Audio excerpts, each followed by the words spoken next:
Rhapsody of Realities, Tuesday, 27th October 2020। Rhapsody of Realities, मंगलवार 27 अक्टूबर और 2020।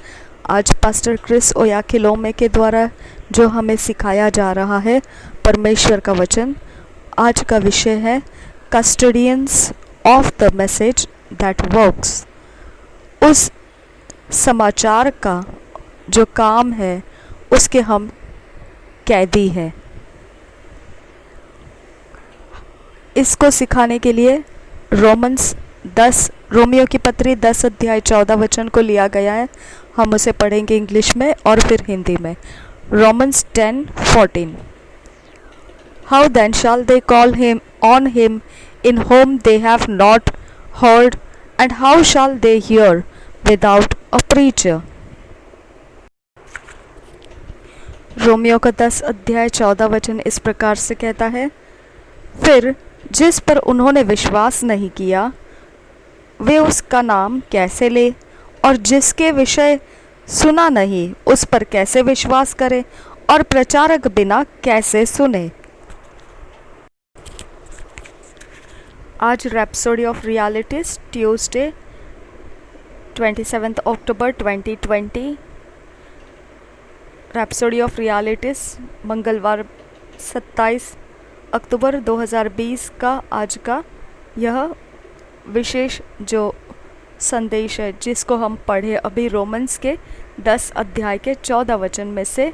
और आज का जो विषय पास्टर क्रिस ओयाखिलोमे के द्वारा दिया जा रहा है वही वचन को हमने अभी पढ़ा।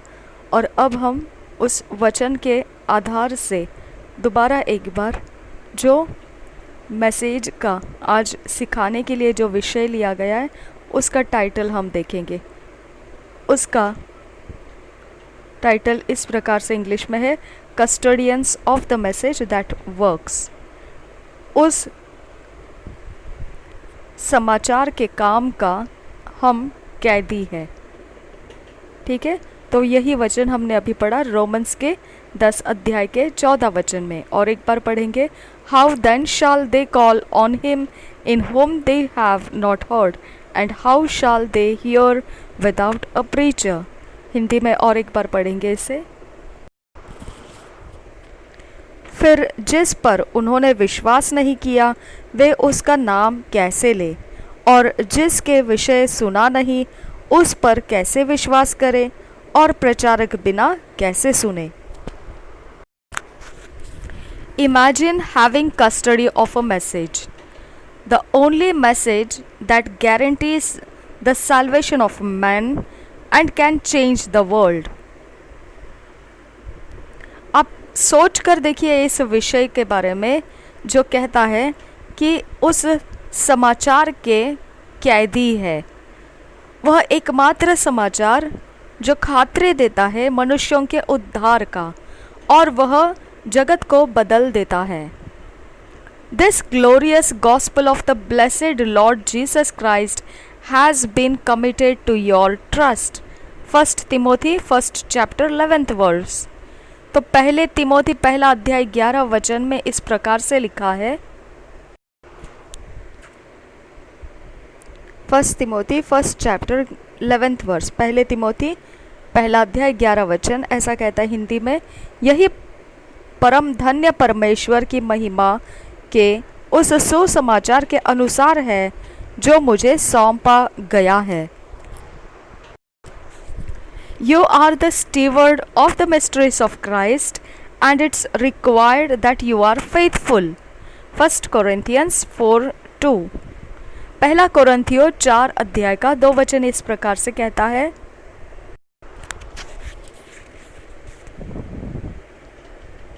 फिर यहाँ भंडारी में यह बात देखी जाती है कि वह विश्वास योग्य हो। Don't be unfaithful in fulfilling your ministry. तो हम जब यह सुसमाचार का काम कर रहे होते हैं तब मसीह के बहुत सारे रहस्य की बातें हम में सौंपी गई है परमेश्वर के द्वारा, और इसके लिए परमेश्वर हमसे विश्वास योग्यता की अपेक्षा रखता है और चाहता भी है। इसकी वजह से हमने उसने सौंपे हुए मसीह के विषय के रहस्य की बातें जो हमारे अंदर रखी हुई है, उसके विषय में हम अब ऐसे विश्वासघाती ना होना है।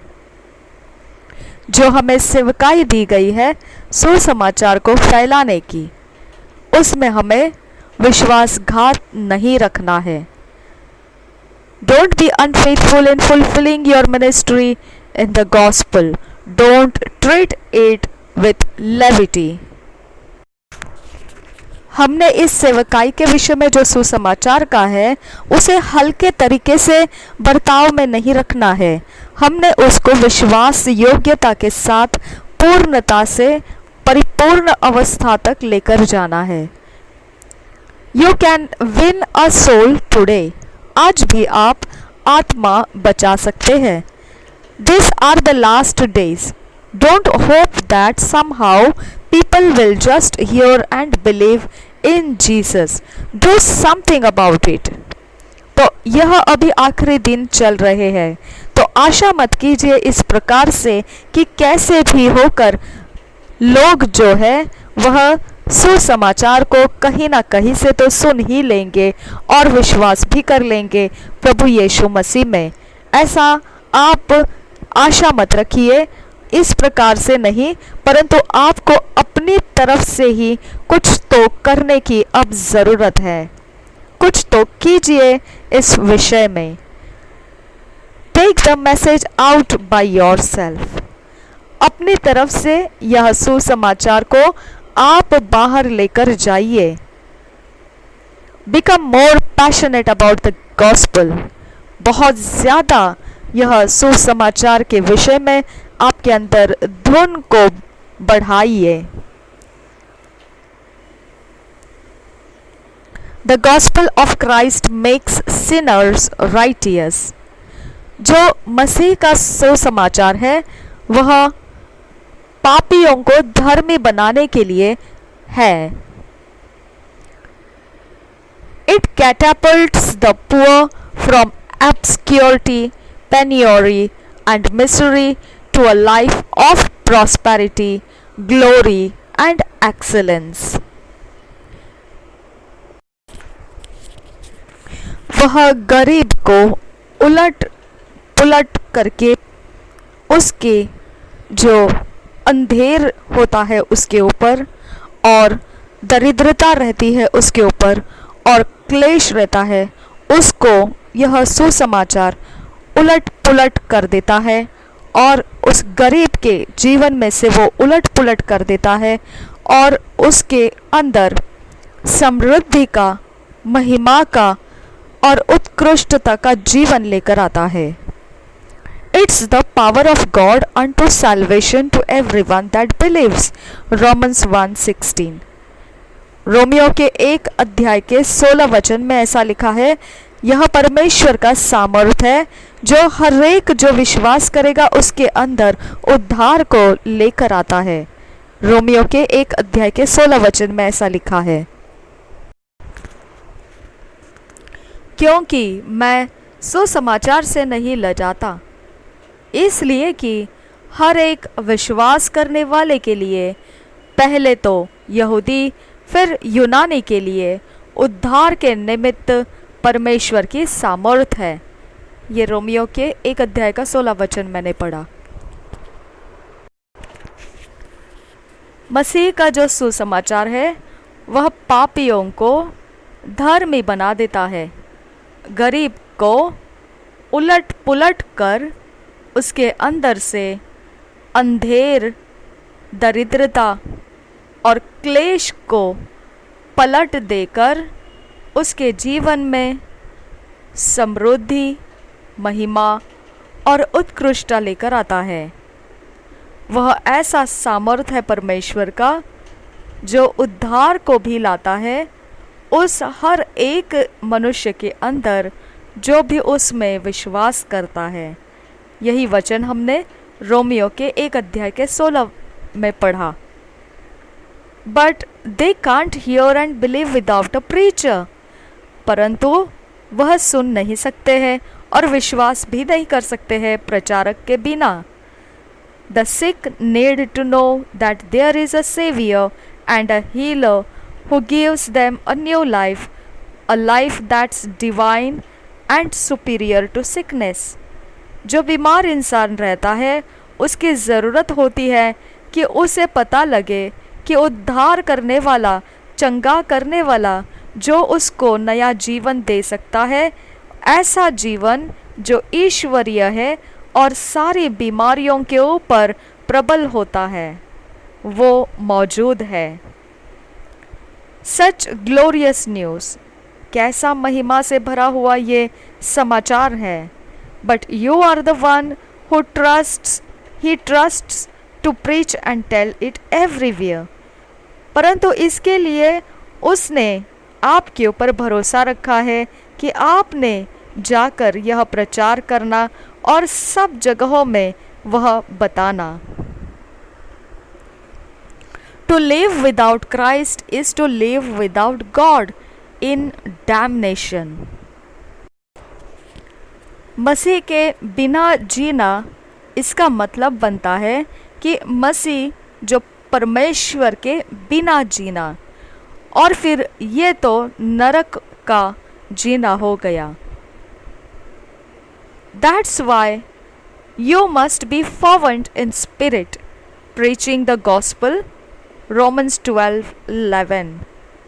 यही बात रोमियो के 12 अध्याय के 11 में लिखी हुई हम देख सकते हैं कि यही कारण है कि बहुत हम तेजी से आत्मा में ज्वलंत होकर प्रचार को करना है जो सुसमाचार का है। हम पढ़ेंगे रोमियो के 12 अध्याय 11 वचन। रोमियो के 12 अध्याय का 11 वचन कहता है, प्रयत्न करने में आलसी ना हो, आत्मिक उन्माद में भरे रहो, प्रभु की सेवा करते रहो।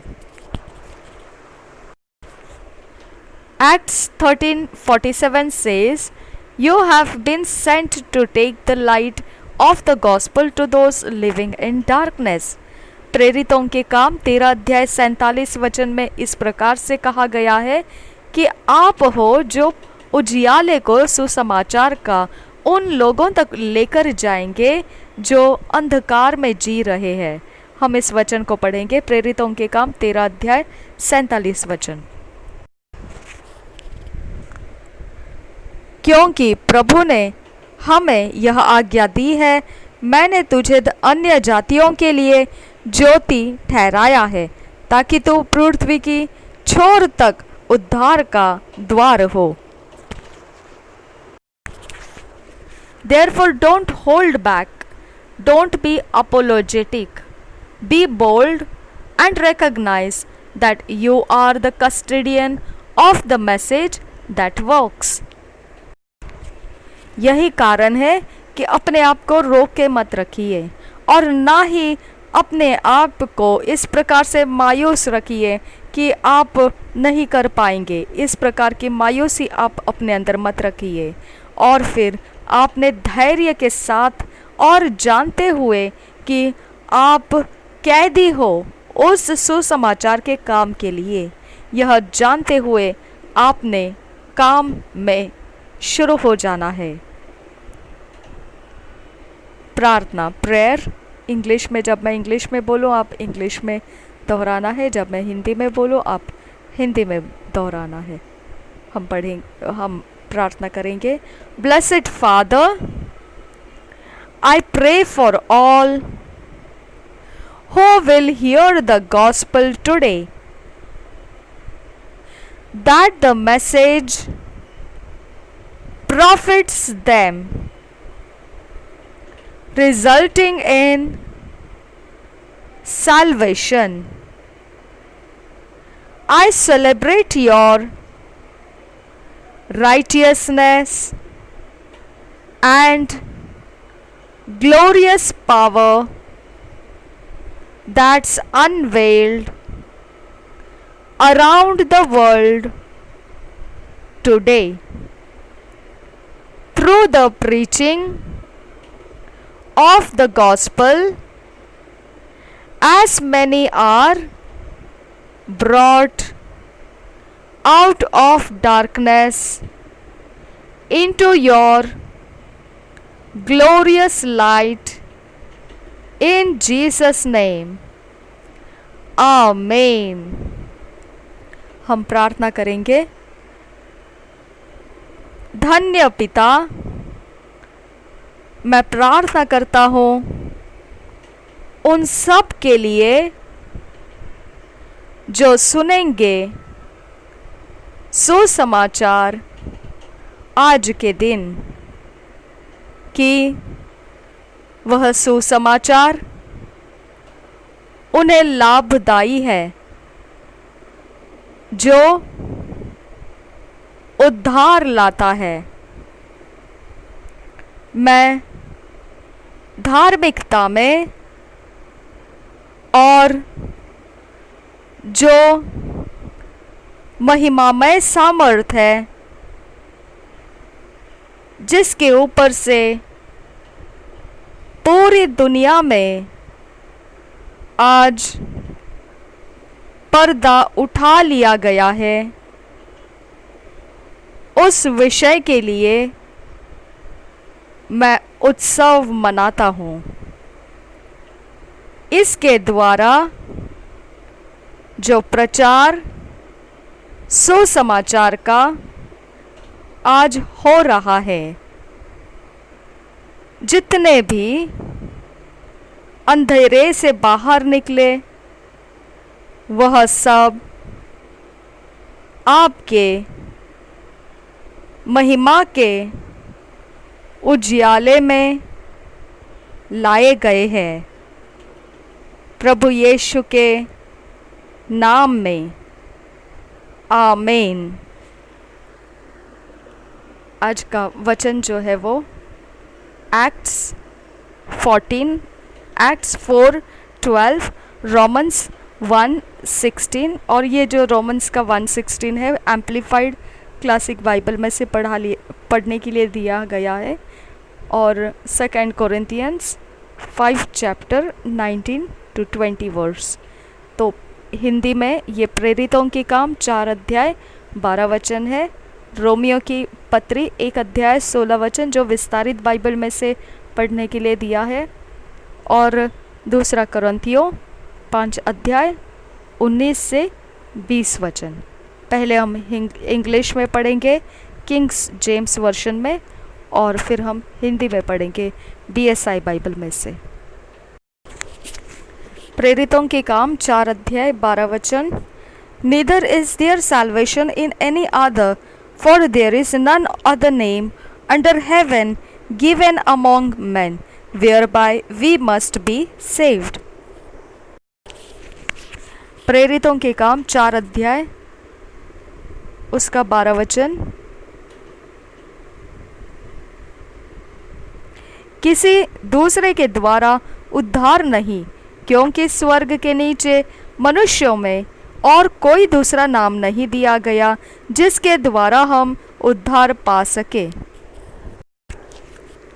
Romans 1:16 verse, amplified classic Bible में से।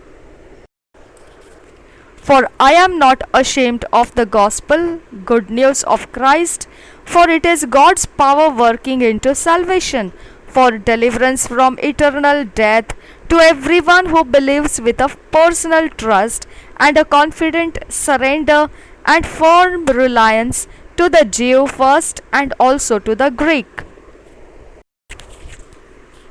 क्योंकि मैं सुसमाचार से नहीं लजाता, इसलिए कि वह हर एक विश्वास करने वाले के लिए, पहले तो यहूदी फिर यूनानी के लिए उद्धार के निमित्त परमेश्वर की सामर्थ है। रोमियो के पहले अध्याय का 16 वचन मैंने पढ़ा BSI बाइबल में से। 2 Corinthians 5:19-20, to King James version में से। To wit that God was in Christ reconciling the world unto himself, not imputing their trespasses unto them, and hath committed unto us the word of reconciliation. Now then, we are ambassadors of Christ, as though God did beseech you by us, we pray you in Christ's stead, be ye reconciled to God. दूसरा कोरिन्थियों 5 अध्याय का 19 से 20 वचन कहता है BSI Bible में से, अर्थात परमेश्वर ने मसीह में होकर अपने साथ संसार का मेल मिलाप कर लिया और उनके अपराधों का दोष उन पर नहीं लगाया, और उसने मेल मिलाप का वचन हमें सौंप दिया है। इसलिए हम मसीह के राजदूत हैं, मानो परमेश्वर हमारे द्वारा विनती कर रहा है। हम मसीह की ओर से निवेदन करते हैं कि परमेश्वर के साथ मेल मिलाप कर लो। 1 ईयर बाइबल रीडिंग प्लान, 1 साल का Bible reading plan. 2 Timothy 3rd chapter 1 to 17th verse, Jeremiah 23 chapter, 24 chapter, 25 chapter. तो 1 साल के बाइबल रीडिंग प्लान में 2 तिमोथी 3 अध्याय 1 से 17 वचन, यिर्मयाह की भविष्यवाणी 23 अध्याय, 24 अध्याय, 25 अध्याय।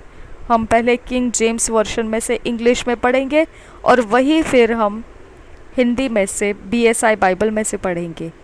2 Timothy 3rd chapter 1 to 17th verse. 2 Timothy 3rd chapter 1 to 17th verse, wickedness in the last days foretold. This know also that in the last days perilous times shall come. For men shall be lovers of their own selves, covetous, boasters, proud, blasphemers, disobedient to parents, unthankful, unholy, without natural affection, truce breakers, false accusers, incontinent, fierce, despisers of those that are good, traitors, heady, high-minded, lovers of pleasures more than lovers of God, having a form of godliness, but denying the power thereof. From such turn away. For of this sort are they which creep into houses and lead captive silly women laden with sins, led away with divers lusts, ever learning and never able to come to the knowledge of the truth. Now as Jannes and Jambres withstood Moses, so do these also resist the truth, men of corrupt minds, reprobate concerning the faith. But they shall proceed no further, for their folly shall be manifest unto all men, as there is also was. But thou hast fully known my doctrine, manner of life, purpose, faith, long-suffering, charity, patience, persecutions, afflictions, which came unto me at Antioch, at Iconium, at Lystra. What persecutions I endured, but what out of them all the Lord delivered me. Yea, and all that will live godly in Christ Jesus shall suffer persecution. But evil men and seducers shall wax worse and worse, deceiving and being deceived. But continue thou in the things which thou hast learned and hast been assured of, knowing of whom thou hast learned them, and that from a child thou hast known the holy scriptures, which are able to make thee wise unto salvation through faith which is in Christ Jesus. All scripture is given by inspiration of God, and is profitable for doctrine, for reproof, for correction, for instruction in righteousness, that the man of God may be perfect, thoroughly furnished unto all good works. 2 Timothy 3 अध्याय 1 से 17 वचन। अंतिम दिनों में अधर्म, पहले वचन से, 3 अध्याय पहले वचन से। पर यह स्मरण रख कि अंतिम दिनों में कठिन समय आएंगे, क्योंकि मनुष्य स्वार्थी, लोभी, डींग मार, अभिमानी, निंदक, माता पिता की आज्ञा टालने वाले, कृतघ्न, अपवित्र, दया रहित, क्षमा रहित, दोष लगाने वाले, असंयमी, कठोर, भले के बैरी, विश्वासघाती, ढीठ, घमंडी और परमेश्वर के नहीं वरन सुख विलास ही के चाहने वाले होंगे। वे भक्ति का भेष तो धरेंगे पर उसकी शक्ति को न मानेंगे। ऐसों से परे रहना। इन्हीं में से वे लोग हैं जो घरों में दबे पांव घुस आते हैं और उन दुर्बल स्त्रियों को वश में कर लेते हैं जो पापों से दबी और हर प्रकार की अभिलाषाओं के वश में है और सदा सीखती तो रहती है पर सत्य की पहचान तक कभी नहीं पहुंचती। जैसे यन्नेस और यम्ब्रेस ने मूसा को का विरोध किया था वैसे ही ये भी सत्य का विरोध करते हैं। ये ऐसे मनुष्य हैं जिनकी बुद्धि भ्रष्ट हो गई है और वे विश्वास के विषय में निकम्मे हैं, पर वे इससे आगे नहीं बढ़ सकते क्योंकि जैसे उनकी अज्ञानता सब मनुष्यों पर प्रकट हो गई थी वैसे ही उनकी भी हो जाएगी।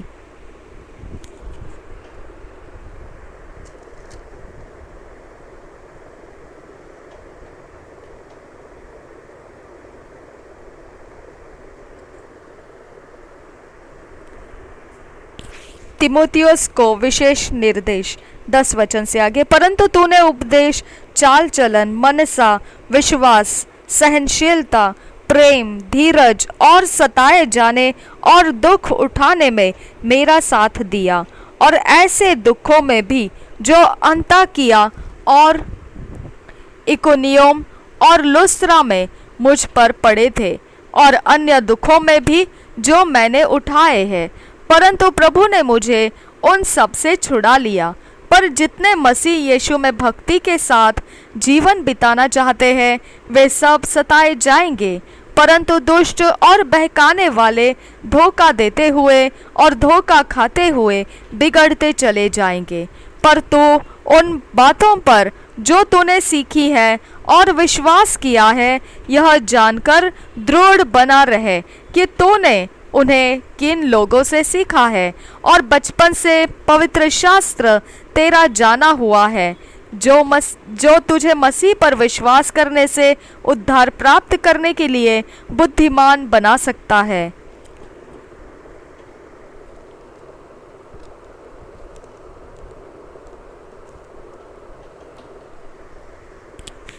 संपूर्ण पवित्र शास्त्र परमेश्वर की प्रेरणा से रचा गया है और उपदेश और समझाने और सुधारने और धार्मिकता की शिक्षा के लिए लाभदायक है ताकि परमेश्वर का जन सिद्ध बने और हर एक भले काम के लिए तत्पर हो जाए। आमीन। Jeremiah 23 chapter. Jeremiah prophesies a restoration of the scattered flock Christ promised against false prophets. These are the introductions. ये इंट्रोडक्शन था। पहले वचन से हम पढ़ेंगे, Woe be unto the pastors that destroy and scatter the sheep of my pasture, saith the Lord. Therefore thus saith the Lord God of Israel against the pastors that feed my people. Ye have scattered my flock, and driven them away, and have not visited them. Behold, I will visit upon you the evil of your doings, saith the Lord.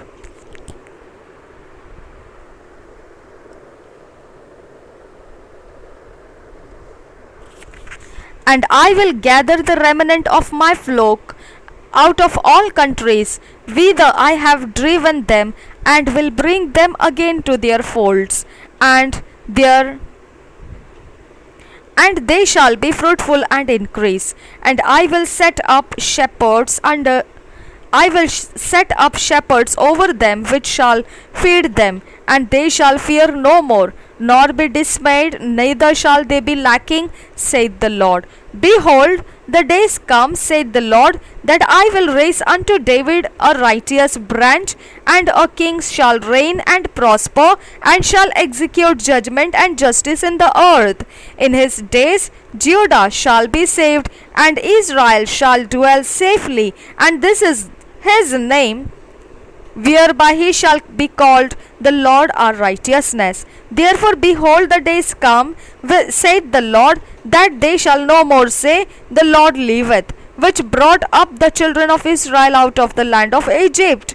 But the Lord liveth, which brought up and which led the seed of the house of Israel out of the north country, and from all countries whither I had driven them, and they shall dwell in their own land. Mine heart within me is broken because of the prophets, all my bones shake. I am like a drunken man, and like a man whom wine hath overcome, because of the Lord, and because of the words of the holy of his holiness. For the land is full of adulterers, for because of swearing the land mourneth. The pleasant places of the wilderness are dried up, and their course is evil, and their force is not right. For both prophet and priest are profane, yet ye in my house have I found their wickedness, saith the Lord. Wherefore their way shall be unto them as slippery ways in the darkness. They shall be driven on and fall therein. For I will bring evil upon them, even the year of their visitation saith the Lord. And I have seen folly in the prophets of Samaria. They prophesied in Baal, caused my people Israel to err.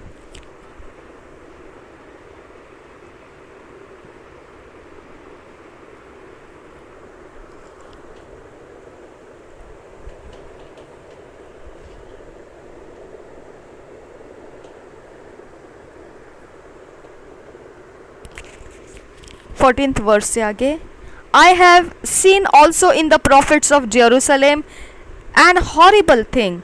They commit adultery and walk in lies. They strengthen also the hands of evildoers, that none doeth return from his wickedness. They are all of them unto me as Sodom, and the inhabitants thereof as Gomorrah.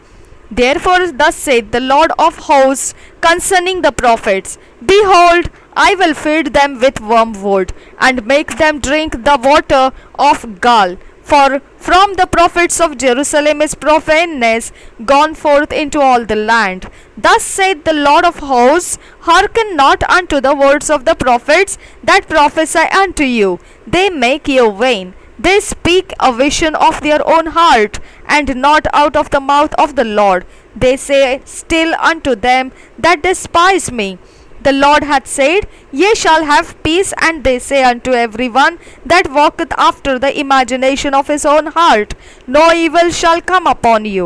For who hath stood in the counsel of the Lord, and hath perceived and heard his word? Who hath marked his word, and heard it? Behold, a whirlwind of the Lord is gone forth in fury, even a grievous whirlwind. It shall fall grievously upon the head of the wicked. The anger of the Lord shall not return until he have executed, until he have performed the thoughts of his heart. In the later days he shall consider it perfectly. I have not sent these prophets, yet they ran. I have not spoken to them, yet they prophesied. But if they had stood in my counsel, and had caused my people to hear my words, then they should have turned them from their evil way, and from the evil of their doings. Am I God at hand, saith the Lord, and not a God afar off? Can any hid himself in secret places, that I shall not see him, saith the Lord? Do not I feel heaven and earth, saith the Lord? I have heard what the prophets and said, the prophesy lies in my name, saying, I have dreamed, I have dreamed. How long shall this be in the heart of the prophets that prophesy lies? Yea, they are prophets of the deceit of their own heart, which think to cause my people to forget my name by their dreams, which they tell every man to his neighbor, as their fathers have forgotten my name for Baal. The prophet that hath a dream, let him tell a dream, and he that hath my word, let him speak my word faithfully. What is the chaff to the wheat, saith the Lord?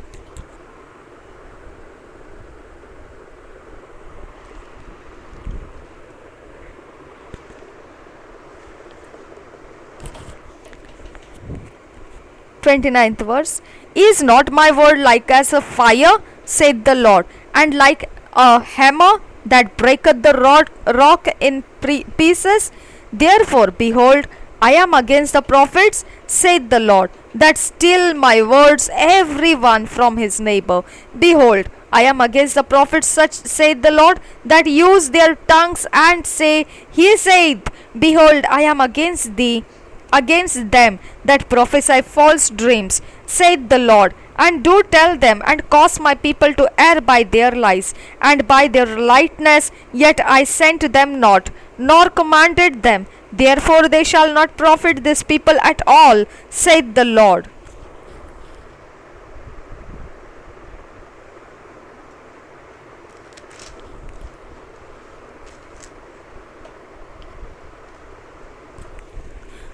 (33) वर्ष से आगे, and when this people or the prophet or a priest shall ask thee, saying, What is the burden of the Lord? Thou shalt then say unto them, What burden? I will even forsake you, saith the Lord. And as for the prophet and the priest and the people that shall say, The burden of the Lord, I will even punish that man and his house. Thus shall ye say every one to his neighbor and every one to his brother, What hath the Lord answered, and what hath the Lord spoken? And the burden of the Lord shall ye mention no more. For every man's word shall be his burden, for ye have perverted the words of the living God, of the Lord of hosts our God. Thus shalt thou say to the prophet, What hath the Lord answered thee, and what hath the Lord spoken? But since ye say, The burden of the Lord, therefore thus saith the Lord, because ye say this word, the burden of the Lord, and I have sent unto you, saying, Ye shall not say, the burden of the Lord.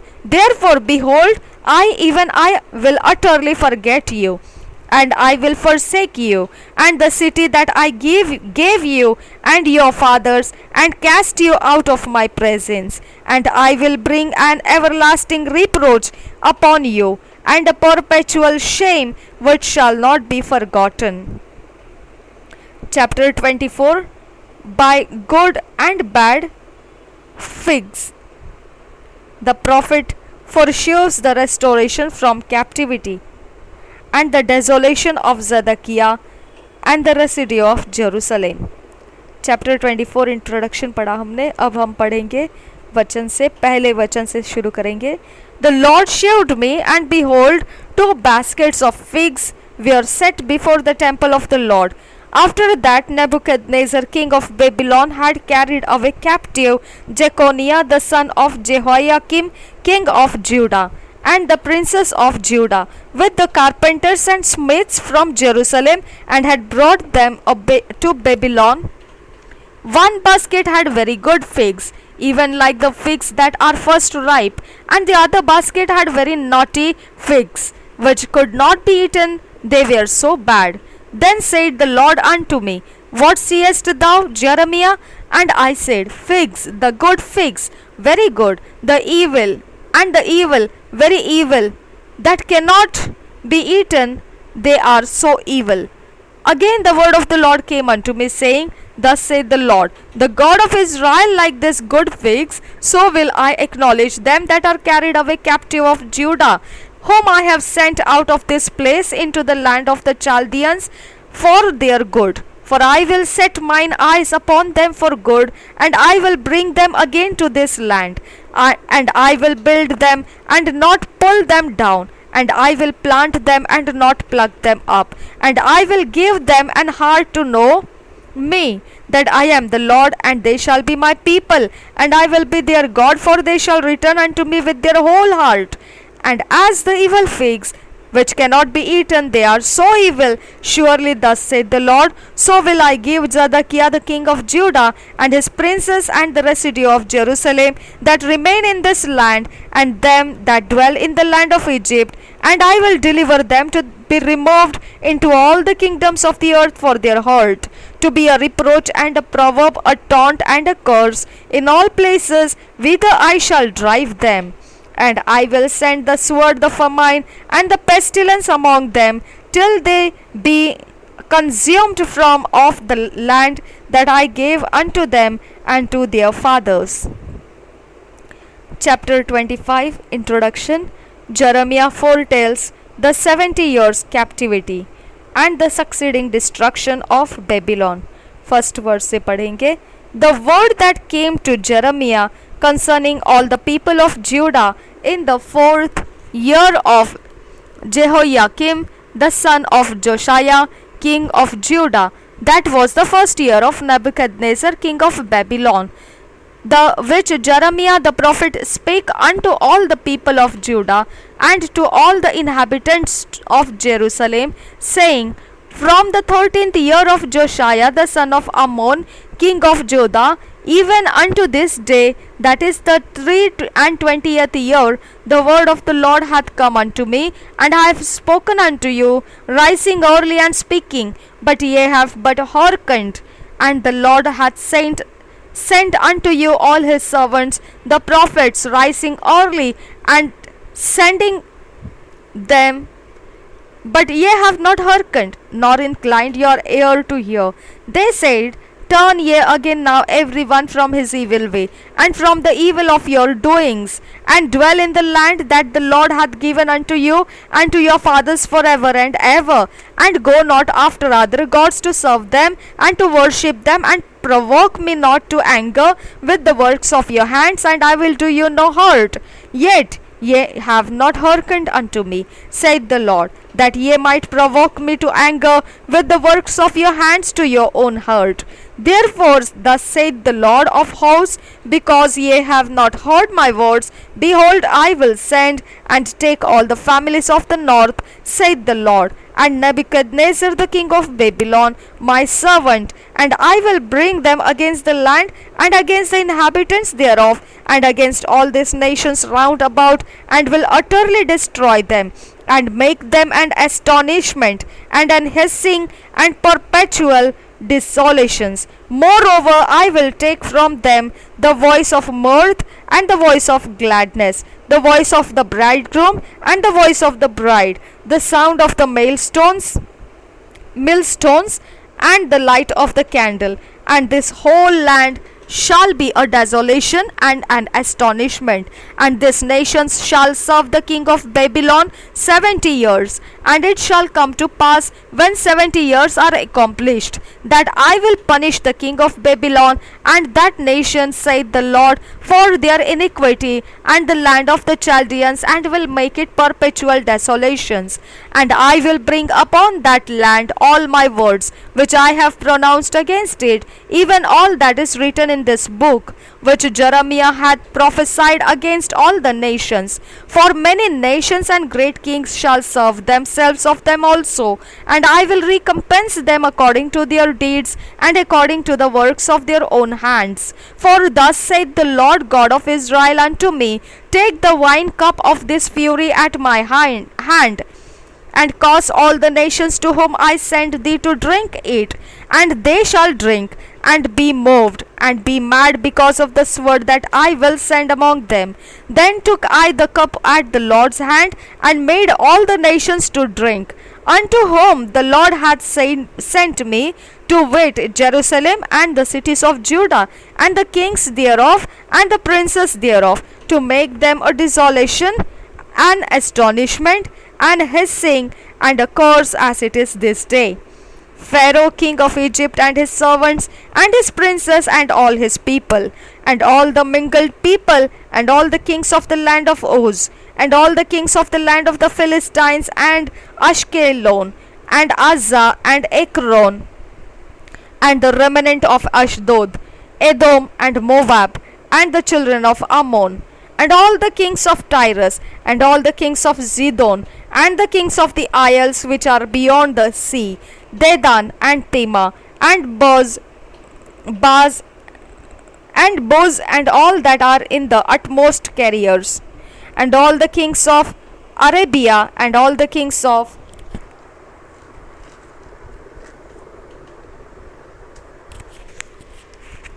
the mingled people that dwell in the desert.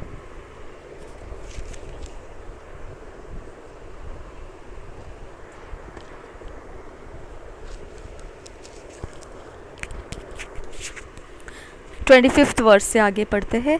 And all the kings of Zimri, and all the kings of Elam, and all the kings of the Medes and all the kings of the north, far and near, one with another,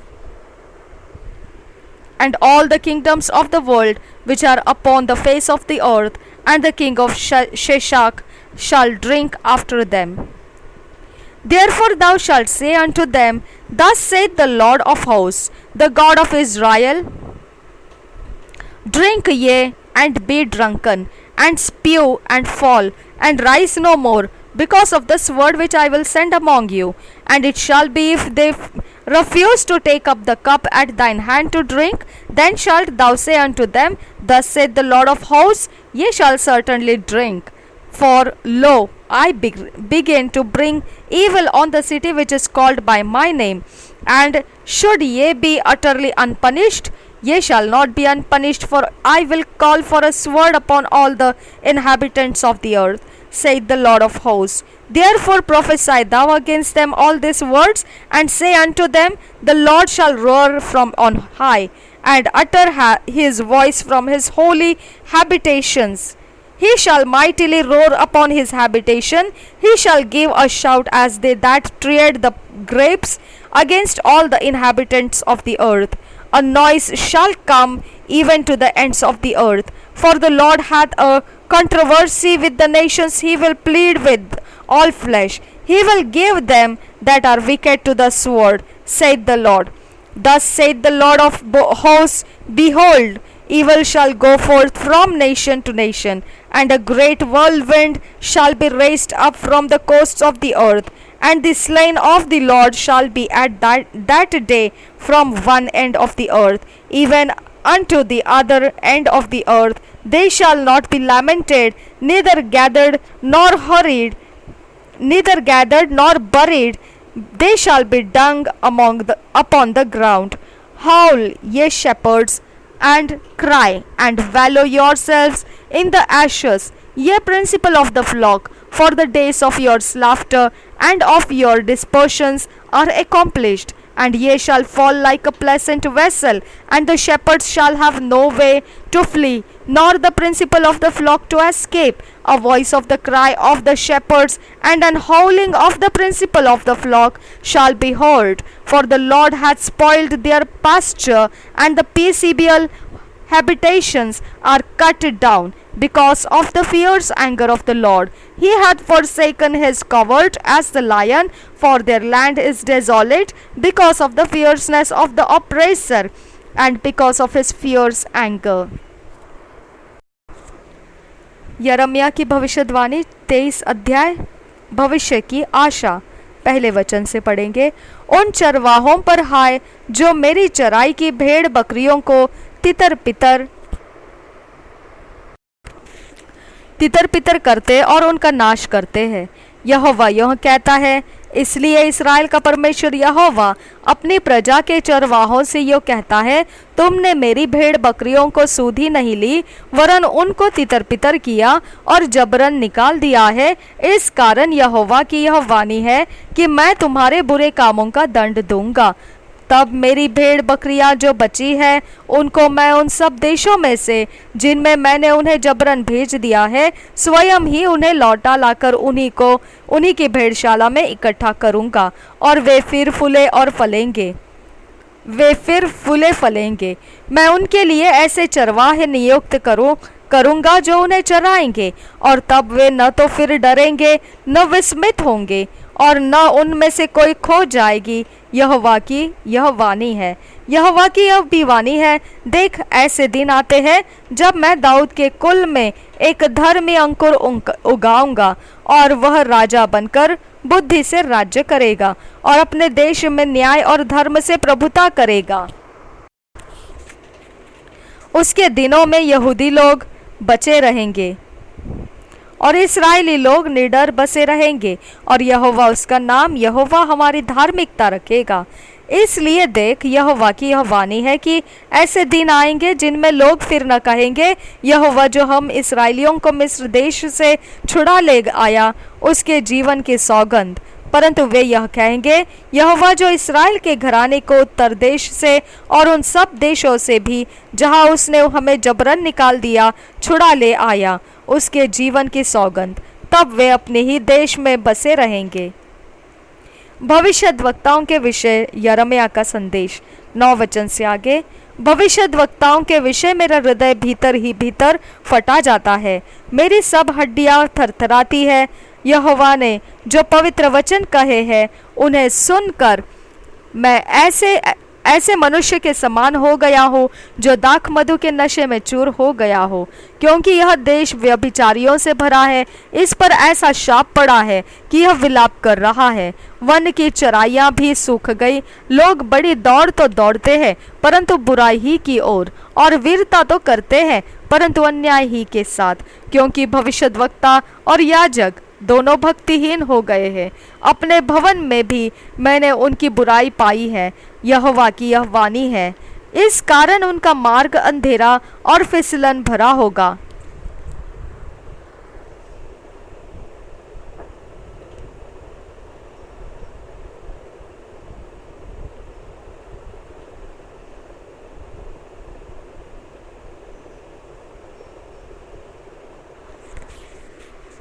जिसमें वे ढकेल कर गिरा दिए जाएंगे, क्योंकि यहोवा की यह वाणी है कि मैं उनके दंड के वर्ष में उन पर विपत्ति डालूंगा।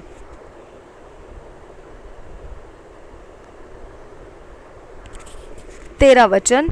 शमरोन के भविष्यद्वक्ताओं में मैंने यह मूर्खता देखी थी कि वे बाल के नाम से भविष्यद्वाणी करते और मेरी प्रजा इस्राएल को भटका देते थे, परंतु यरूशलेम के नबियों में मैंने ऐसे काम देखे हैं जिनसे रोंगटे खड़े हो जाते हैं, अर्थात व्यभिचार और पाखंड। वे कुकर्मियों को ऐसा हियाव बंधाते हैं कि वे अपनी अपनी बुराई से पश्चाताप भी नहीं करते। सब निवासी मेरी दृष्टि में सदोमियों और अमोरियों के समान हो गए हैं। इस कारण सेनाओं का यहोवा यरूशलेम के भविष्यद्वक्ताओं के विषय में यह कहता है, देख मैं उनको कड़वी वस्तुएं खिलाऊंगा और विष पिलाऊंगा, क्योंकि उनके कारण सारे देश में भक्तिहीनता फैल गई है। सेनाओं के यहोवा ने तुमसे यो कहा है, इन भविष्यद्वक्ताओं की बातों की ओर जो तुमसे भविष्यद्वाणी करते हैं कान मत लगाओ, क्योंकि ये तुमको व्यर्थ बातें सिखाते हैं। ये दर्शन का दावा करके यहोवा के मुख की नहीं अपने ही मन की बातें कहते हैं। जो लोग मेरा तिरस्कार करते हैं उनसे ये भविष्यद्वक्ता सदा कहते रहते हैं कि यहोवा कहता है तुम्हारा कल्याण होगा, और जितने लोग अपने हट ही पर चलते हैं उनसे ये कहते हैं तुम पर कोई विपत्ति ना पड़ेगी।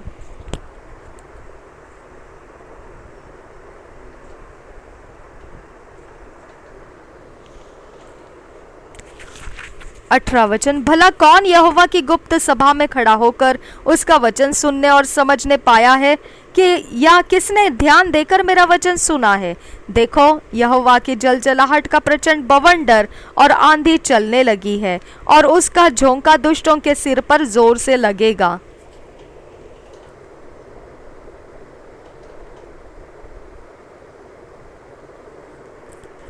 जब तक यहोवा अपना काम और अपनी युक्तियों को पूरी न कर चुके तब तक उसका क्रोध शांत न होगा।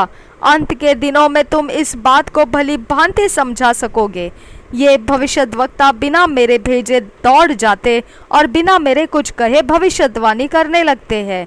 यदि ये मेरी शिक्षा में स्थिर रहते तो मेरी प्रजा के लोगों को मेरे वचन सुनाते और वे अपनी बुरी चाल और कामों से फिर जाते।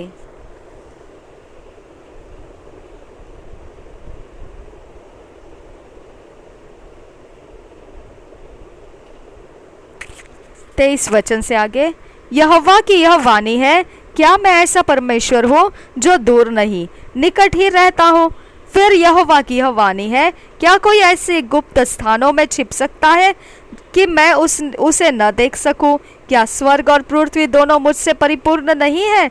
मैंने इन भविष्यद्वक्ताओं की बातें भी सुनी है जो मेरे नाम से यह कहकर झूठी भविष्यद्वाणी करते हैं, मैंने स्वप्न देखा है। स्वप्न जो भविष्यद्वक्ता झूठ मूठ भविष्यद्वाणी करते और अपने मन ही के छल के भविष्यद्वक्ता है, यह बात कब तक उनके मन में समाई रहेगी। जैसे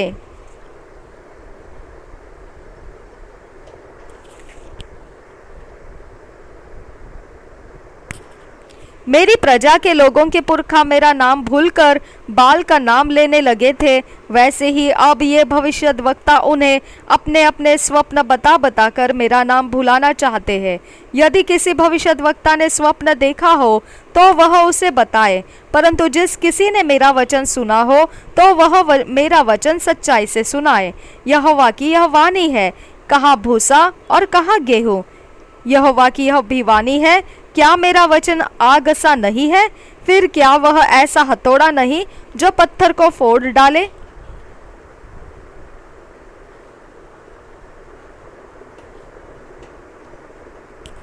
यहोवा की यह वाणी है, देखो जो भविष्यद्वक्ता मेरे वचन दूसरों से चुरा चुरा कर बोलते हैं, मैं उनके विरुद्ध हूँ।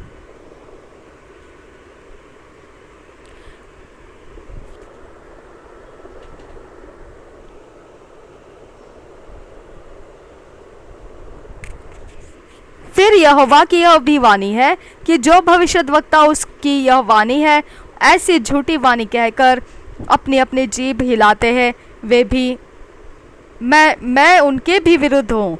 यहोवा की यह भी वाणी है कि जो बिना मेरे भेजे या बिना मेरी आज्ञा पाए स्वप्न देखने का झूठा दावा करके भविष्यवाणी करते हैं और उसका वर्णन करके मेरी प्रजा को झूठे घमंड में आकर भरमाते हैं,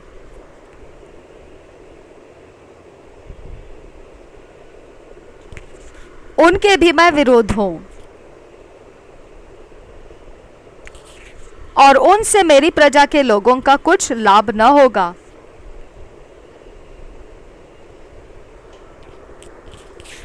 परमेश्वर का वचन 33 वचन से आगे, यदि जन साधारण में से कोई जन या कोई भविष्यद्वक्ता यदि जन साधारण में से कोई जन या कोई भविष्यद्वक्ता या याजक तुमसे पूछे यहोवा ने क्या प्रभावशाली वचन कहा है, तो उससे कहना क्या प्रभावशाली वचन। यहोवा की यह वाणी है, मैं तुमको त्याग दूंगा। और जो भविष्यद्वक्ता या याजक या साधारण मनुष्य यहोवा का कहा हुआ भारी वचन ऐसा कहता रहे, उसको घराने समेत मैं दंड दूंगा। तुम लोग एक दूसरे से और अपने अपने भाई से ये पूछना, यहोवा ने क्या उत्तर दिया या यहोवा ने क्या कहा है। यहोवा का कहा हुआ भारी वचन इस प्रकार तुम भविष्य में न कहना, नहीं तो तुम्हारा ऐसा कहना ही दंड का कारण हो जाएगा। क्योंकि हमारा परमेश्वर सेनाओं का यहोवा जो जीवित परमेश्वर है, तुम लोगों ने उसके वचन बिगाड़ दिए हैं।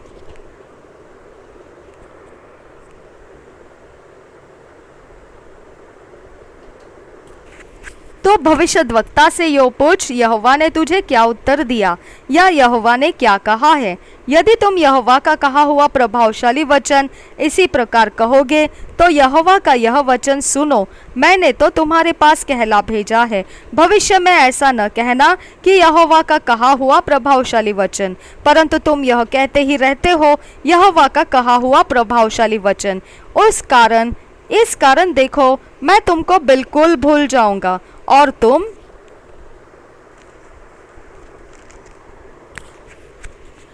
तुमको और इस नगर को जिसे मैंने तुम्हारे पुरखाओं को और तुमको भी दिया है, त्याग कर अपने सामने से दूर कर दूंगा।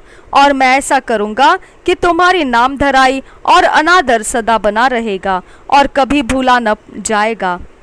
अंजीर से भरे 2 टोकरे 24 अध्याय पहले वचन से। जब बेबीलोन का राजा नबूकदनेस्सर यहोयाकीम के पुत्र यहूदा के राजा यकोन्याह को और यहूदा के हकीमों और लोहारों और अन्य कारीगरों को बंदी बनाकर यरूशलेम से बेबीलोन को ले गया, तो उसके बाद यहोवा ने मुझको अपने मंदिर के सामने रखे हुए अंजीरों के 2 टोकरे दिखाए। एक टोकरे में तो पहले से पके अच्छे अच्छे अंजीर थे और दूसरे टोकरे में बहुत निकम्मे अंजीर थे, वरन वे ऐसे निकम्मे थे कि खाने के योग्य भी न थे। फिर यहोवा ने मुझसे पूछा, हे यिर्मयाह, तुझे क्या दिखाई पड़ता है? मैंने कहा, अंजीर। जो अंजीर अच्छे हैं वे तो बहुत ही अच्छे हैं, परंतु जो निकम्मे हैं वे बहुत ही निकम्मे हैं, वरन ऐसे निकम्मे हैं कि खाने के योग्य भी नहीं है। तब यहोवा का यह वचन मेरे पास पहुंचा, जैसे अच्छे अंजीरों को वैसे ही मैं यहूदी बंदियों को, जिन्हें मैंने इस स्थान से कसदियों के देश में भेज दिया है, देखकर प्रसन्न होऊंगा। मैं उन पर कृपा दृष्टि रखूंगा और उनको इस देश में लौटा ले आऊंगा और उन्हें नष्ट न करूंगा परंतु बनाऊंगा। उन्हें उखाड़ न डालूंगा परंतु लगाए रखूंगा। मैं उनका ऐसा मन कर दूंगा कि वे मुझे जानेंगे कि मैं यहोवा हूँ, और वे मेरी प्रजा ठहरेंगे और मैं उनका परमेश्वर ठहरूंगा, क्योंकि वे मेरी ओर सारे मन से फिरेंगे। परंतु जैसे निकम्मे अंजीर निकम्मे होने के कारण खाए नहीं जाते, उसी प्रकार से मैं यहूदा के राजा सिदकिय्याह और उसके हकीमों और बचे हुए यरूशलेमियों को, जो इस देश में और मिस्र में रह गए हैं, छोड़ दूंगा। इस कारण वे पृथ्वी के राज्य राज्य में मारे मारे फिरते हुए दुख भोगते रहेंगे, और जितने स्थानों में मैं उन्हें जबरन निकाल दूंगा, उन सबों में वे नामधराई और दृष्टांत और श्राप का विषय होंगे। और मैं उनसे तलवार चलाऊंगा और महंगी और मरी फैलाऊंगा, और अंत में इस देश में से जिसे मैंने उनके पुरखाओं को और उनको दिया, वे मिट जाएंगे। उत्तर दिशा से आने वाला शत्रु। 25 अध्याय। योशिय्याह के पुत्र यहूदा के राजा यहोयाकीम के राजा के चौथे वर्ष में, जो बेबीलोन के राजा नबूकदनेस्सर के राज्य का पहला वर्ष था, यहोवा का जो वचन यिर्मयाह नबी के पास पहुंचा, उसे यिर्मयाह नबी ने सब यहूदियों और यरूशलेम के सब निवासियों को बताया। वह यह है, आमोन के पुत्र यहूदा के राजा योशिय्याह के राज्य के 13वें वर्ष से लेकर आज के दिन तक, अर्थात 23 वर्ष से यहोवा का वचन मेरे पास पहुंचता आया है, और मैं उसे बड़े यातना के साथ तुमसे कहता आया हूँ, परंतु तुमने उसे नहीं सुना। यद्यपि यहोवा तुम्हारे पास अपने सारे दासों अथवा भविष्यद्वक्ताओं को भी यह कहने के लिए बड़े यत्न से भेजता आया है कि अपनी अपनी बुरी चाल और अपने अपने बुरे कामों से फिरो, तब जो देश यहोवा ने प्राचीन काल में तुम्हारे पितरों को और तुमको भी सदा के लिए दिया है, उस पर बसे रहने पाओगे। परंतु तुमने न तो सुना और न कान लगाया है, और दूसरे देवताओं के पीछे होकर उनकी उपासना और उनको दंडवत मत करो, और न अपनी बनाई हुई वस्तुओं के द्वारा मुझे रिस दिलाओ, तब मैं तुम्हारी कुछ हानि न करूंगा। यह सुनने पर भी तुमने मेरी नहीं मानी, वरन अपनी बनाई हुई वस्तुओं के द्वारा मुझे रिस दिलाते आए हो, जिससे तुम्हारी हानि ही हो सकती है। यहोवा की यही वाणी है।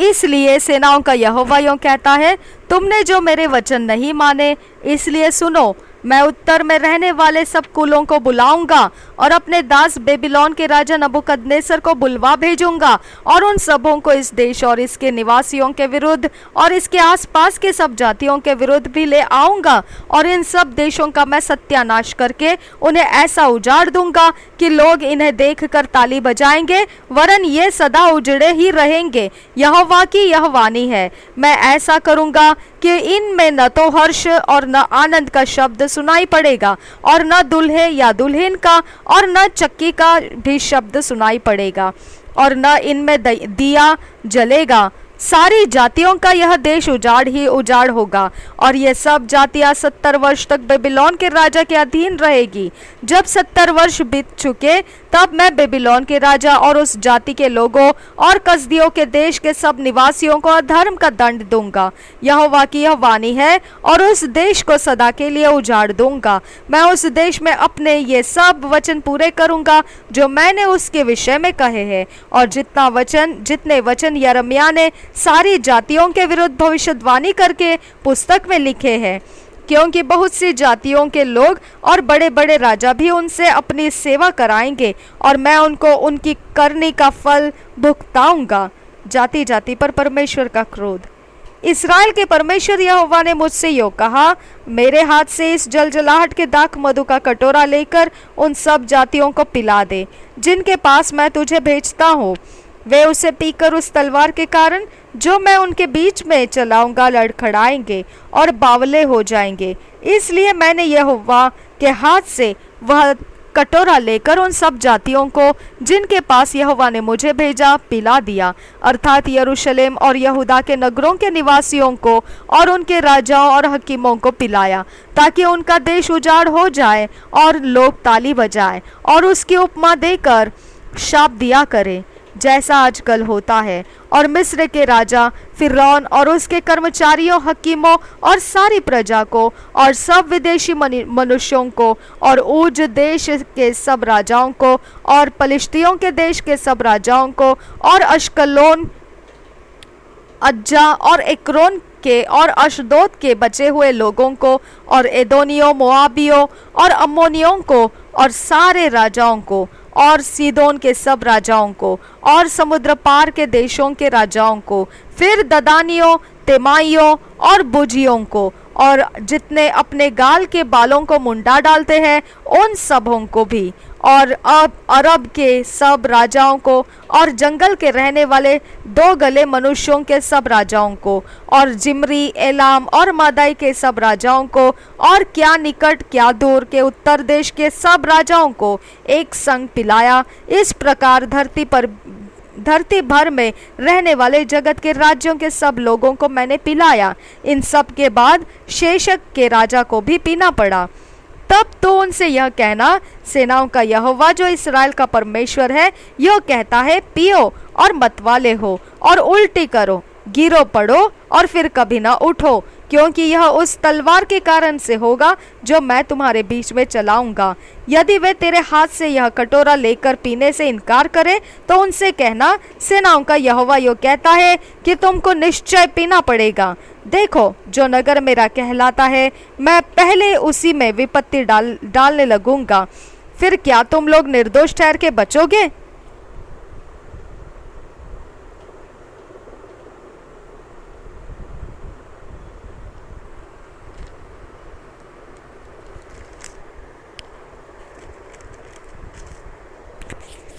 तुम निर्दोष ठहर के न बचोगे, क्योंकि मैं पृथ्वी के सब रहने वालों पर तलवार चलाने पर हूँ। सेनाओं के यहोवा की यही वाणी है। इतनी बातें भविष्यवाणी की रीति पर उनसे कहकर यह भी कहना, यहोवा ऊपर से गरजेगा और अपने उसी पवित्र धाम में से अपना शब्द सुनाएगा। वह अपनी चराई के स्थान के विरुद्ध जोर से गरजेगा। वह पृथ्वी के सारे निवासियों के विरुद्ध भी दाख लताड़ने वालों के समान ललकारेगा। पृथ्वी के छोर लो भी कोलाहल होगा, क्योंकि सब जातियों से यहोवा का मुकद्दमा है। वह सब मनुष्यों से विवाद करेगा और दुष्टों को तलवार के वश में कर देगा।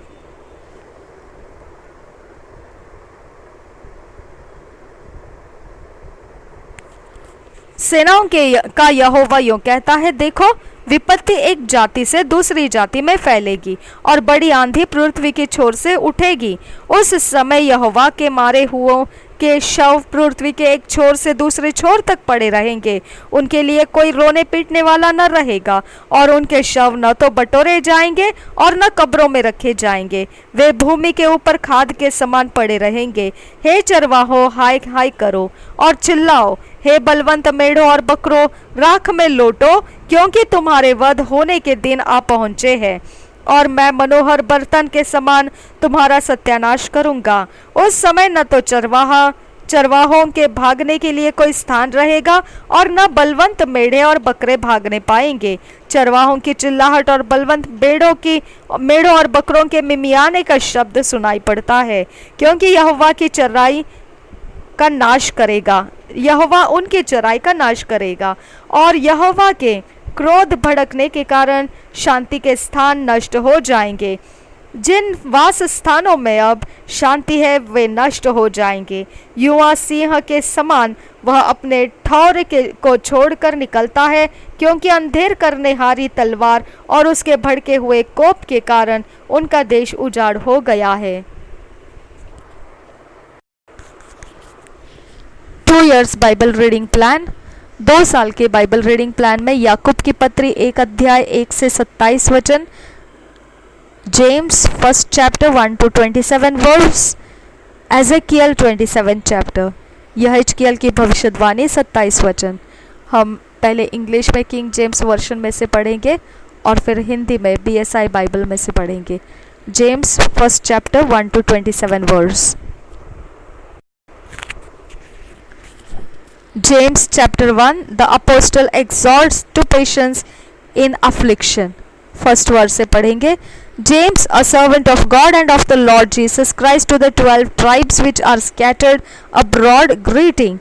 My brethren, count it all joy when ye fall into diverse temptations, knowing this, that the trying of your faith worketh patience. But let patience have her perfect work, that ye may be perfect and entire, wanting nothing. If any of you lack wisdom, let him ask of God, that giveth to all men liberally, and upbraideth not, and it shall be given him. But let him ask in faith, nothing wavering. For he that wavereth is like a wave of the sea, driven with the wind and tossed. For let not that man think that he shall receive anything of the Lord. A double-minded man is unstable in all his ways. Let the brother of low degree rejoice in that he is exalted, but the rich in that he is made low. Because as the flower of the grass he shall pass away, for the sun is no sooner risen with a burning heat. But it withereth the grass, and the flower thereof falleth, and the grace of the fashion of it perisheth. So also shall the rich man fade away in his ways. Blessed is the man that endureth temptation, for when he is tried, he shall receive the crown of life, which the Lord hath promised to them that love him. Let no man say when he is tempted, I am tempted of God. For God cannot be tempted with evil, neither tempteth he any man. But every man is tempted when he is drawn away of his own lust and enticed. Then when lust hath conceived, it bringeth forth sin, and sin, and it bringeth forth sin, and sin when it is finished bringeth forth death. Do not err, my brethren, beloved brethren. Every good gift and every perfect gift is from above, and cometh down from the Father of lights, with whom is no variableness, neither shadow of turning. Of his own will begat he us with the word of truth, that we should be a kind first fruits of his creatures. Wherefore, my beloved brethren, let every man be swift to hear, slow to speak, slow to wrath. For the wrath of man worketh not the righteousness of God. Wherefore lay apart all filthiness and superfluity of naughtiness, and receive with meekness the engrafted word which is able to save your souls. But be ye doers of the word, and not hearers only, deceiving your own selves. For if any be a hearer of the word, and not a doer, he is like unto a man beholding his natural face in a glass. For he beholdeth himself, and goeth his way, and straightway forgetteth what manner of man he was. But whoso looketh into the perfect law of liberty, and continueth therein, he being not a forgetful hearer, but a doer of the work, this man shall be blessed in his deed.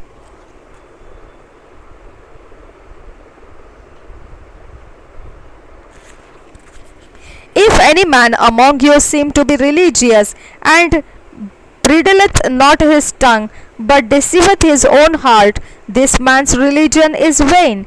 Pure religion and undefiled before God and the Father is this, to visit the fatherless and widows in their affliction, and to keep himself unspotted from the world.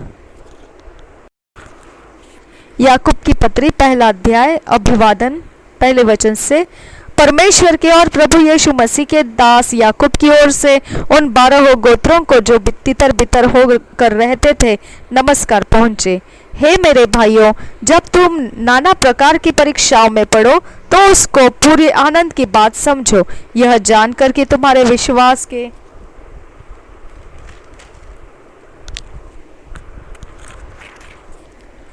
परखे जाने से धीरज उत्पन्न होता है।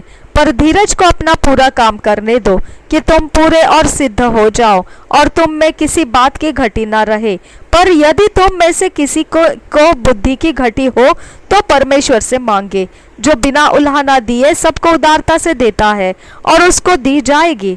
पर विश्वास से मांगे और कुछ संदेह ना करे, क्योंकि संदेह करने वाला समुद्र की लहर के समान है, जो हवा से बहती और उछलती है। ऐसा मनुष्य यह न समझे कि मुझे प्रभु से कुछ मिलेगा। वह व्यक्ति दुचित्ता है और अपनी सारी बातों में चंचल है। गरीबी और अमीरी, दो दीन भाई अपने ऊंचे पद पर घमंड करे और धनवान अपनी नीची दशा पर, क्योंकि वह घास के फूल की तरह जाता रहेगा। क्योंकि सूर्य उदय होते ही कड़ी धूप पड़ती है और घास को सुखा देती है, और उसका फूल झड़ जाता है और उसकी शोभा जाती रहती है। इसी प्रकार धनवान भी अपने मार्ग पर चलते चलते धूल में मिल जाएगा। परख और प्रलोभन, 12 वचन से आगे। धन्य है वह मनुष्य जो परीक्षा में स्थिर रहता है, क्योंकि वह खरा निकलकर जीवन का वह मुकुट पाएगा, जिसकी प्रतिज्ञा प्रभु ने अपने प्रेम करने वालों से की है। जब किसी की परीक्षा हो तो वह यह न कहे कि मेरी परीक्षा परमेश्वर की ओर से होती है, क्योंकि न तो बुरी बातों से परमेश्वर की परीक्षा हो सकती है और न वह किसी की परीक्षा आप करता है, परंतु प्रत्येक व्यक्ति अपनी ही अभिलाषा से खींचकर और फंसकर परीक्षा में पड़ता है। फिर अभिलाषा गर्भवती होकर पाप को जनती है, और पाप जब बढ़ जाता है तो मृत्यु को उत्पन्न करता है। हे मेरे प्रिय भाइयों, धोखा न खाओ, क्योंकि हर एक अच्छा वरदान और हर एक उत्तम दान ऊपर ही से है और ज्योतियों के पिता की ओर से मिलता है, जिसमें न तो कोई परिवर्तन हो सकता है और न अदल बदल के कारण उम्र पर छाया पड़ती है। उसने अपनी ही इच्छा से हमें सत्य के वचन के द्वारा उत्पन्न किया, ताकि हम उसकी सृष्टि की हुई वस्तुओं में से एक प्रकार के प्रथम फल हो।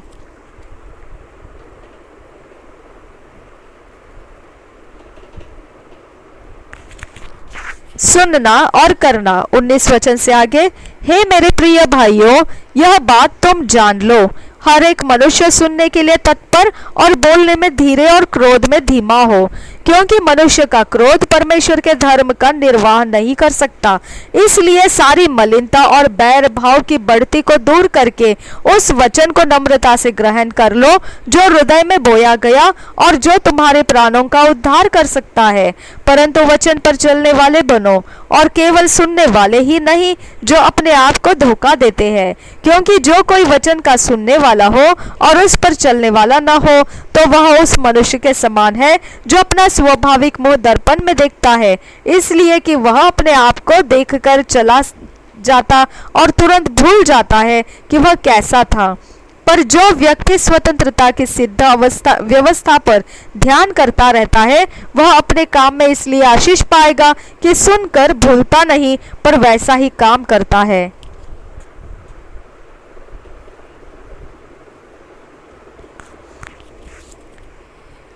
यदि कोई अपने आप को भक्त समझे और अपनी जीभ पर लगाम न दे, पर अपने हृदय को धोखा दे, तो उसकी भक्ति व्यर्थ है। हमारे परमेश्वर और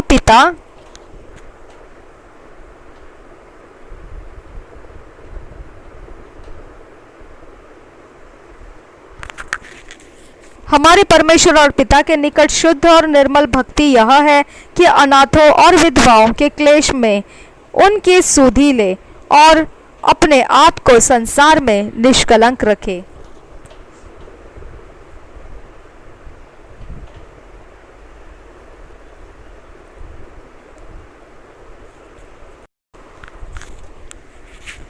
Ezekiel 27th chapter 1st verse से पढ़ेंगे। इंट्रोडक्शन में है the riches and irrecoverable fall of Tyrus. 1st verse से पढ़ेंगे। The word of the Lord came again unto me, saying, Now Thou son of man, take up a lamentation for Tyrus, and say unto Tyrus, O thou that art situate at the entry of the sea, which art a merchant of the people for many isles, thus saith the Lord God, O Tyrus, thou hast said, I am of perfect beauty. Thy borders are in the midst of the seas, thy builders have perfected thy beauty. They have made all thy ship boards of all trees of Seir. They have taken Dedars from Lebanon to make masts for thee. Of the oaks of Bashan have they made thine oars. The company of the Ashurites have made thy branches benches of ivory, brought out of the isles of Chittim. Fine linen and broidered work from Egypt was that which thou spreadest forth to be thy sail. Blue and purple from the isles of Elisha was that which covered thee. The inhabitants of Zidon and Arvad were thy mariners, thy wise man, O Tyrus. They that were in thee were thy pilots. The ancients of Gibal and the wise men thereof were in thee, thy caulkers. All the ships of the sea with their mariners were in thee to occupy thy merchandise. They of Persia and of Lud and of Phut were in thine army. Thy men of war, they hanged the shield and helmet in thee. They set forth thy comeliness. The men of Arvad with thine army were upon thy walls round about, and the Gamadims were in thy towers. They hanged their shields upon thy walls round about. They have made thy beauty perfect. Tarshish was thy merchant by reason of the multitude of all kind of riches, with silver, iron, tin, and lead. They traded in thy fairs. Javan, Tubal, and Meshech, thy merchants. They traded the persons of men and vessels of brass in thy market. They of the house of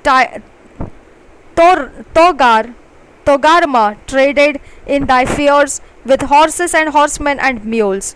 The men of Dedan were thy merchants. Many isles were the merchandise of thine hand. They brought thee for a present horns of ivory and ebony. Syrians thy merchant by reason of the multitude of the wares of thy making.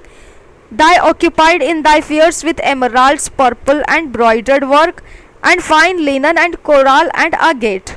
Judah and the land of Israel, they were thy merchants. They traded in thy market wheat of Minioth and Planeg, and honey, oil and balm. Damascus was thy merchant in the multitude of the wares of thy making, for the multitude of all riches in the wine of Helbon and white wool. Dan also and Javan, going to and fro, occupied in thy fairs bright iron. Cassia and Calamus were in thy market. Dedan was thy merchant in precious clothes for chariots. Arabia and all the princes of Kedar, they occupied with thee in lambs and rams and goats. In this were they thy merchants. The merchants of Sheba and Ramah, they were thy merchants. They occupied in thy fairs with chief of all spices, and with all precious stones and gold. Haran and Kane and Eden, the merchants of Sheba, Ashur, and Chalmad, were thy merchants. These were thy merchants in all sorts of things, in blue clothes and broidered work, and in chests of rich apparel, bound with cords and made of cedar among thy merchandise. The ships of Tarshish did sing of thee in thy market, and thou wast replenished, and made very glorious in the midst of the seas. Thy rovers have brought thee into great waters. The east wind hath broken thee in the midst of the seas. Thy riches and thy fairs, thy merchandise, thy mariners and thy pilots, thy caulkers, and the occupiers of thy merchandise, and all thy men of war that are in thee, in all thy company which is in the midst of thee, shall fall into the midst of the seas in the day of thy ruin.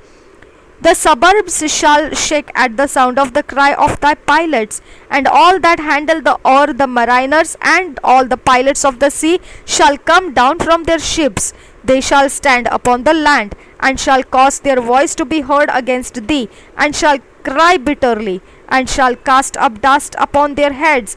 They shall wallow themselves in the ashes, and when they shall make themselves utterly bald for thee, and gird them with sackcloth, and they shall weep for thee with bitterness or of heart and bitter wailing.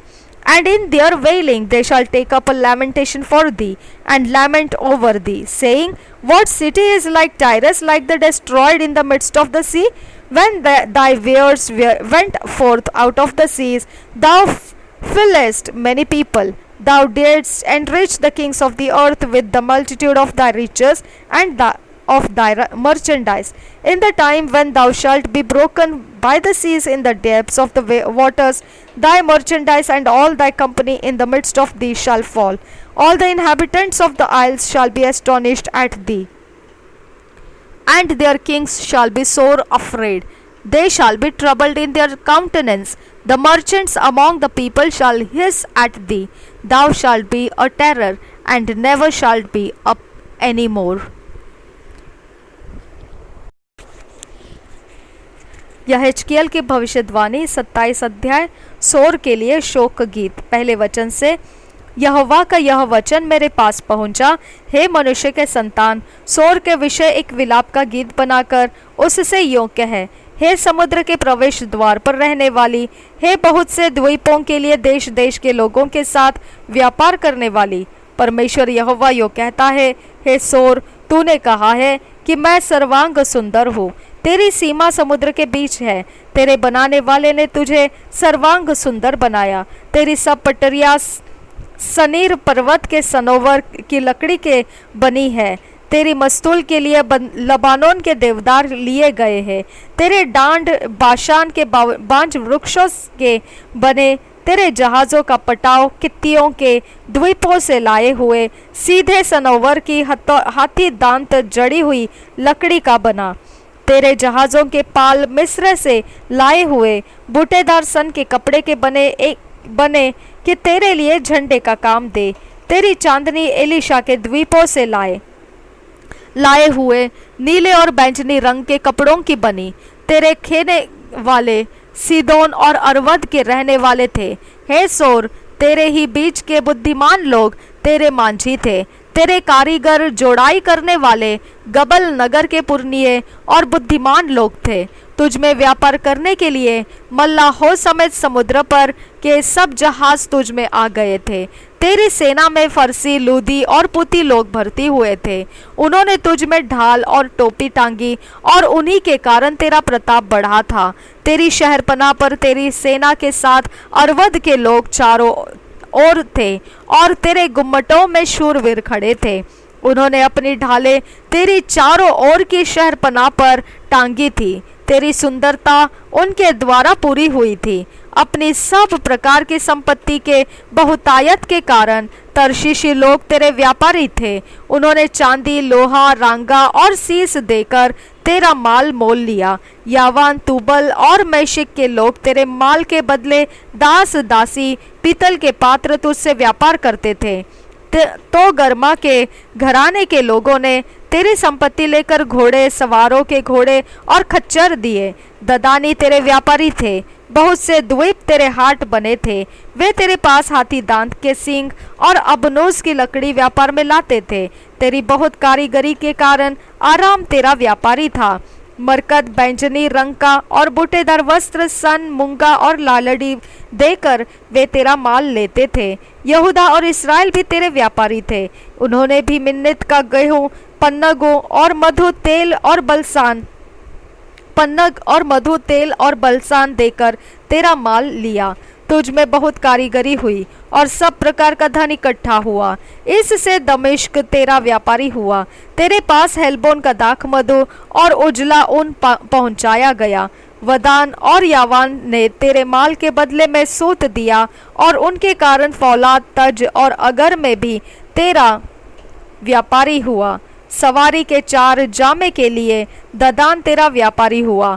अरब और केदार के सब प्रधान तेरे व्यापारी ठहरे। उन्होंने मेमने, मेढ़े और बकरे लाकर तेरे साथ लेन देन किया। शबा और रामा के व्यापारी तेरे व्यापारी ठहरे।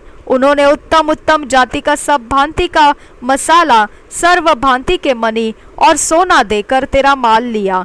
हरान, कन्ने, एदेन, शबा के व्यापारी और अश्शूर और कलमद ये सब तेरे व्यापारी ठहरे।